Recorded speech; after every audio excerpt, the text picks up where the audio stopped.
चित्ती करून या तुमची प्रीती धावून घेतले देहा प्रती पुन्हा उदय गोरक्ष जती अनंत दृश्य पैकेले मी सध्या पतिव्रत आहे आणि पतिव्रतेनंच पती बरोबर सती जावं हे ब्रीद आहे। त्यासाठी मी तुमच्यासाठी स्वतःचा देह जाळून घेतला आणि मी परमेश्वराच्या ठिकाणी एकरूप झाले।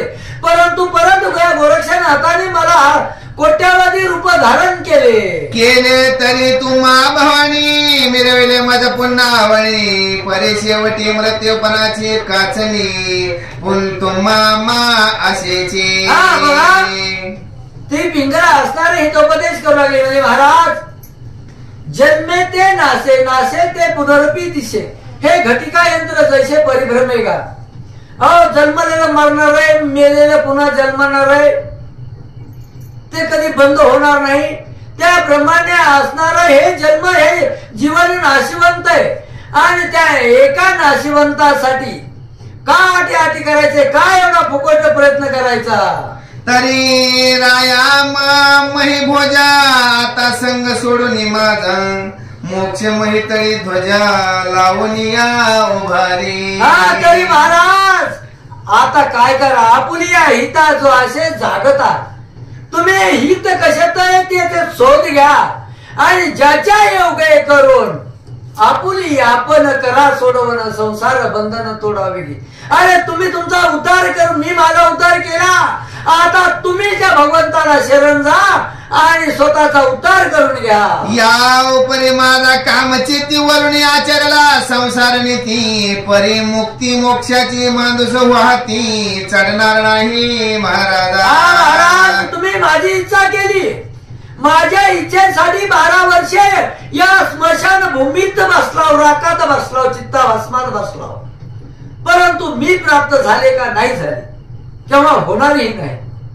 त्याच्यासाठी काय करा ज्या गोष्टीनं ज्या मार्गाने गेला तर तुमचं नाव अनंत कालापर्यंत चिरंजीव राहील टिकवत तुमचा कीर्ती ध्वज पसरेल तुम्ही त्या भगवंताशी एकरूप व्हाल त्या मार्गे जा। मी पिंगला तुमची कांता आचरणे पतिवर्ता तेने डवरोनिया श्रीवरे माता दिदले हिता मज लागे। मी तुमची पत्नी आहे मी माझं हित पाहिलं हित पाहून मी सती गेले आणि सती गेल्याचे योगे करून परमेश्वरानं त्यांच्या सानिध्यात मला जागा दिली। आता तुमचे सर्व हित तुम्ही मिलो का प्रज्ञावंत मी तुमची दासी तुम्हा संमत चालू शके महाराजा।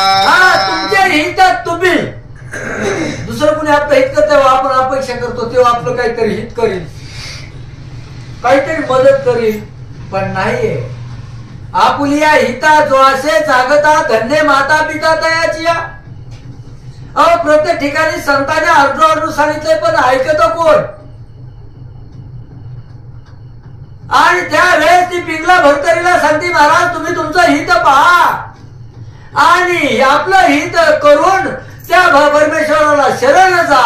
ऐसे वंदोनी आणि वांतपणी पिंगला बैसले राब वेष्टुनी परी तो चमत्कार पाहुणी विस्मय त्यासी अशा प्रकारे हिताच्या गोष्टी सांगितल्या। या भरतरीने आता जो या कामाच्या ठिकाणी विकाराच्या योगे करून या 12 वर्ष विरहाच्या दुःखात पळत होता त्या पिंगलेने त्याचे डोळे खाडकन उघडले आणि उघडले त्या पूर्ण पिंगलाने वेला टाकलाय मध्यभागी भरतरी ये आणि त्यावेळेस भरतरी स्तब्ध बसलेले। मग दाहुनी गोरक्ष चरणी लोट पाहे दंडवतावणी परे सर्वज्ञ गोरक्ष धरून या पाणी राया प्रती बोलत असे। त्यावेळेस ह्या पिंगला बसला त्यांनी सोडून दिलं भरतरीनं उठला धावत जाऊन गोरक्षनाथाच्या पाया पडू लागले पण पाया गोरक्षनाथाने दर्शन दिलं नाही हात दांडाला धरून वर उठवलाय। हे महाराजा महे पाळा माझा गुरु जो मच्छिंद्र बाळ मच्छिंद्र नामे प्रताप शिळे शिष्य आहे दत्ताचा। हरे गवधारी श्री ज्ञानदेव तुका